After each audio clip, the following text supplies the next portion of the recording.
ओम उमा महेश्वराय नमः। आप सभी का हमारे YouTube चैनल पर हार्दिक स्वागत है। वट सावित्री व्रत 2023। वट सावित्री व्रत कब है, आइए जाने। पूजा का मुहूर्त, सामग्री, विधि, महत्व और पौराणिक कथा। हिंदू धर्म में वट सावित्री व्रत का अत्यंत महत्व है। हर साल ज्येष्ठ माह के कृष्ण पक्ष की अमावस्या पर महिलाएं अपने पति की रक्षा और लंबी उम्र के लिए वट सावित्री का व्रत रखती हैं। आइए जानते हैं वट सावित्री व्रत की तिथि, पूजा का मुहूर्त, सामग्री, पूजा विधि और महत्व। ज्येष्ठ मास के कृष्ण पक्ष की अमावस्या तिथि का प्रारंभ 18 मई दिन गुरुवार को रात 9:42 पर, ज्येष्ठ मास के कृष्ण पक्ष की अमावस्या तिथि का समापन 19 मई दिन शुक्रवार को रात 9:22 पर होगा। ऐसे में उदया तिथि के अनुसार वट सावित्री का व्रत 19 मई दिन शुक्रवार को रखा जाएगा। वट सावित्री व्रत का पूजा का मुहूर्त 19 मई दिन शुक्रवार को सुबह 7:19 से लेकर 10:42 तक होगा। वट सावित्री व्रत की पूजा सामग्री। वट सावित्री व्रत की पूजा के लिए बांस का पंखा, खरबूजा, लाल कलावा, कच्चा सूत, मिट्टी का दीपक, घी, धूप, अगरबत्ती, फूल, रोली, गेहूं के आटे से बनी हुई पूड़ियाँ, गेहूं के आटे से बने हुए गुलगुले, 16 श्रृंगार की चीज़ें, पान, सुपारी, नारियल, थोड़े से भीगे हुए चने, जल का लोटा, बरगद की कोपल, फल, कपड़ा 1.25 मीटर, थाली, मिठाई, चावल और हल्दी का पानी मिलाकर थापा के लिए और गाय का गोबर। वट सावित्री व्रत पूजा विधि। वट सावित्री के दिन सुबह जल्दी उठकर स्नान आदि करें। नए वस्त्र धारण कर पूरा 16 श्रृंगार करें। इसके बाद पूजा की सभी सामग्रियों को किसी थाली में सजाकर वट वृक्ष यानी बरगद के पेड़ के पास जाएं। पहली बार वट सावित्री व्रत रखने वाली महिलाएं कपड़े से बना दूल्हा दुल्हन का जोड़ा रखकर पूजा करते हैं। कपड़े का जोड़ा उपलब्ध ना हो तो मिट्टी से बने दूल्हा दुल्हन का इस्तेमाल किया जा सकता है। सबसे पहले बरगद के पेड़ के नीचे सावित्री और सत्यवान की तस्वीर रखें। फिर रोली, भीगे चने, अक्षत, कलावा, फूल, फल, सुपारी, पान, मिष्ठान और बाकी चीज़ें अर्पित करें। इसके बाद बांस के पंखे से हवा करें और फिर वट वृक्ष की परिक्रमा करें। इसके लिए कच्चा धागा लेकर वृक्ष के 5 से 7 बार परिक्रमा करें या फिर 108 बार करें। फिर वट वृक्ष के नीचे बैठकर सावित्री सत्यवान की कथा सुने।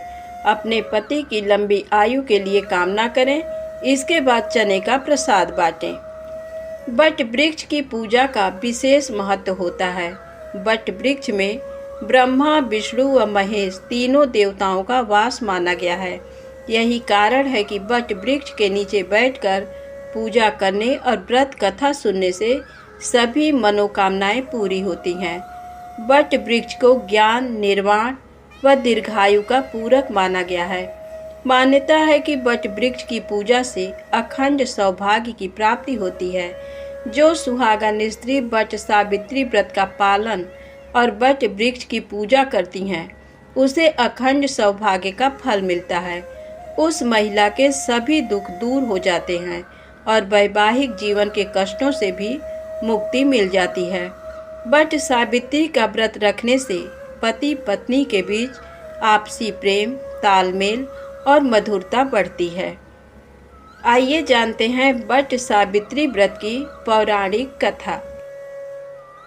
माँ पार्वती के पूछने पर भगवान शंकर ने इस कथा का वर्णन किया है स्कंद पुराण में। हे देवताओं के भी देवता, जगत के पति शंकर भगवान, प्रभास क्षेत्र में स्थित ब्रह्मा जी की प्रिया जो सावित्री देवी हैं, उनका चरित्र आप मुझसे कहिए, जो उनके व्रत का महात्म्य हो और उनके संबंध का इतिहास हो, एवं जो स्त्रियों के पतिव्रत को देने वाला, सौभाग्यदायक और महान उदय करने वाला हो, तब शंकर भगवान ने कहा कि हे महादेवी, प्रभास क्षेत्र में स्थित सावित्री के असाधारण चरित्र को मैं तुमसे कहता हूँ। हे माहेश्वरी, सावित्री स्थल नामक स्थान में राजकन्या सावित्री ने जिस प्रकार से उत्तम वट सावित्री व्रत का पालन किया। मद्र देश में एक धर्मात्मा राजा रहता था जो सभी प्राणियों के हित में तत्पर रहता था। उसका नाम अश्वपति था। धर्मात्मा क्षमाशील सत्यवादी होने पर भी राजा संतान रहित था। एक समय वह राजा प्रभास क्षेत्र में यात्रा करते हुए पहुंचा और सावित्री स्थल पर आ गया। वहां पर राजा ने अपनी रानी के साथ इस व्रत को किया जो सावित्री व्रत नाम से प्रसिद्ध सभी प्रकार की कामनाओं को पूर्ण करने वाला है।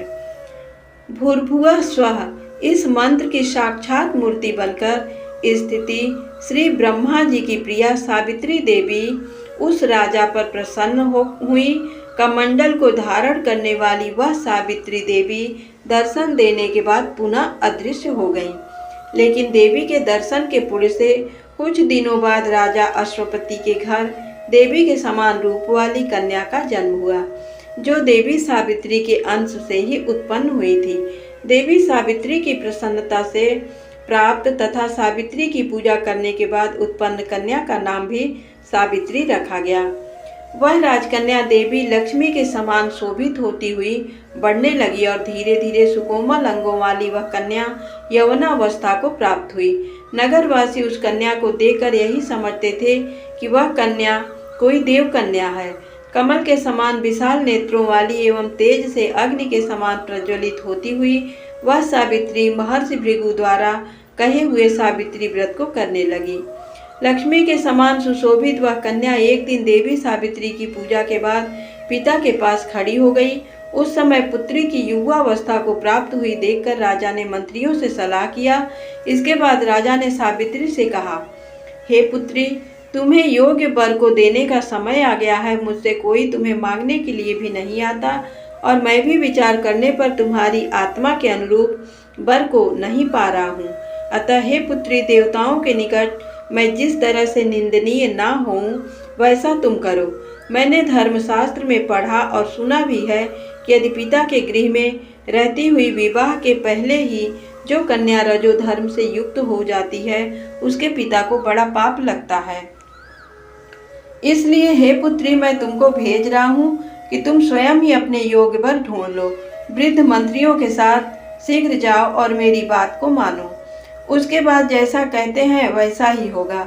ऐसा कहकर सावित्री घर से निकलकर राजर्षियों के साथ तपोवन की ओर चल पड़ी और वहां पहुंचकर माननीय वृद्ध जनों को प्रणाम करके सभी तीर्थों और आश्रमों में जाकर पुनः मंत्रियों के साथ सावित्री अपने महल को लौट आई।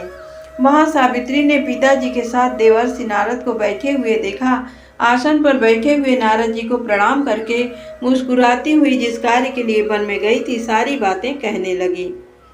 सावित्री बोली, हे नारद जी, शाल्व देश में धर्मात्मा द्युमत्सेन नाम से विख्यात एक क्षत्रिय राजा हैं जो दैव योग से नेत्रहीन हो गए हैं। रुक्मी नामक उनके एक सामंत ने उनसे राजपाट छीन लिया है और वह अपने पुत्र और पत्नी के साथ वन में रह रहे हैं। उनका पुत्र सत्यवादी और धर्मात्मा है।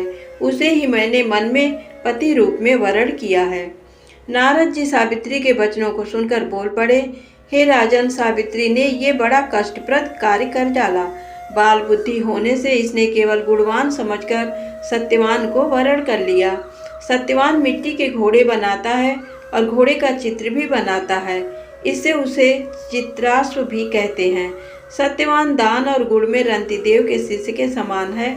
ब्राह्मणों की रक्षा करने वाला और सत्यवादी है। राजा ययाति के समान उदार, चंद्रमा के समान प्रिय लगने वाला, रूप में दूसरे अश्विनी कुमार के समान और द्युमत्सेन के समान बलवान है।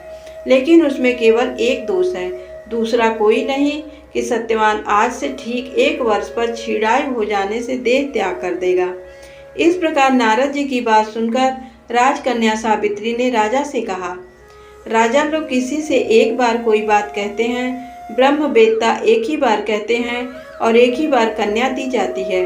ये तीनों कर्म एक ही बार किए जाते हैं, बार बार नहीं। दीर्घायु हो अथवा अल्पायु, गुणवान हो अथवा निर्गुण, वर को एक ही बार वरण किया जाता है। अब दूसरे वर को वरण नहीं करूंगी। नारद जी ने कहा, हे राजन, यदि आपको उचित लगता हो तो अपनी पुत्री सावित्री का कन्यादान शीघ्र कर डालिए। राजा शुभ मुहूर्त विधि विधान पूर्वक सत्यवान के संग सावित्री का विवाह करवा दिया। सावित्री अपने पति को पाकर ऐसे प्रसन्न थी जैसे उसे पुण्यवान पुरुष स्वर्ग को पाकर प्रसन्न होता है। सावित्री उस सत्यवान के साथ आश्रम में रहते हुए नारद जी की कही हुई बात को याद करती रहती थी और उस दिन को गिनती रहती थी कि जब सत्यवान देह त्याग कर चले जाएंगे। जब सत्यवान के मरण के केवल 3 दिन शेष रह गए, तब सावित्री ने निराहार रहने का व्रत लिया और तीसरे दिन सुबह स्नान करके देवता और पितरों का पूजन किया। फिर सास ससुर की चरण वंदना करके वह भी पति के साथ जंगल की ओर चल पड़ी। जंगल में लकड़ी काटते काटते अचानक से सत्यवान के सिर में दर्द होने लगा। सावित्री ने कहा कि आप कुछ देर मेरी गोद में सिर रखकर सो जाइए, फिर हम आश्रम की ओर चलेंगे। जैसे ही सत्यवान सावित्री की गोद में लेटे, वैसे ही सावित्री ने देखा कि सांवले पिंगल वर्ण वाले किरीटधारी पीत वस्त्र पहने हुए साक्षात सूर्य के समान उदित हुए पुरुष उनके समान खड़े हुए हैं। सावित्री ने उन्हें प्रणाम किया और उनसे पूछा कि आप कौन हैं। इस पर यमराज ने कहा कि मैं सब प्राणियों के लिए भयंकर और कर्मानुसार उनका उचित दंड देने वाला यम हूँ। सो हे पतिव्रता सावित्री, समीप में पड़े हुए तुम्हारे पति की आयु समाप्त हो गई है। इसे यमदूत पकड़कर नहीं ले जा सकेंगे, इसलिए मैं स्वयं आया हूँ। ऐसा कहकर फांस के लिए हुए यमराज ने सत्यवान के शरीर से अंगुष्ठ मात्र शरीर वाले जीवात्मा को बलपूर्वक निकाल लिया। इसके बाद यमपुरी की ओर चलना शुरू किया। सावित्री भी यम के पीछे पीछे चलने लगी। यमराज ने सावित्री से कहा कि कोई भी जीव बिना आयु समाप्त हुए यम मार्ग से नहीं जा सकता। सावित्री ने यमराज से कहा कि आप जैसे सज्जन पुरुष के साथ मैं चल रही हूँ। मेरे पति आपके साथ हैं तो मुझे आपके साथ चलने में कोई शर्म और ग्लानि नहीं हो रही है। दूसरी बात, स्त्रियों के लिए इस पृथ्वी लोक में पति को छोड़कर कोई अन्य साधन नहीं है, इसलिए मैं आपका अनुगमन कर रही हूँ। सावित्री की मधुर बातें सुनकर यम ने कहा कि मैं तुम्हारी बातों से प्रसन्न हूँ, इसलिए जो इच्छा हो वर मांग लो। सावित्री ने तब यमराज से अपना खोया हुआ राज्य, सास ससुर की आंखों की रोशनी और 100 पुत्रों का वरदान मांग लिया।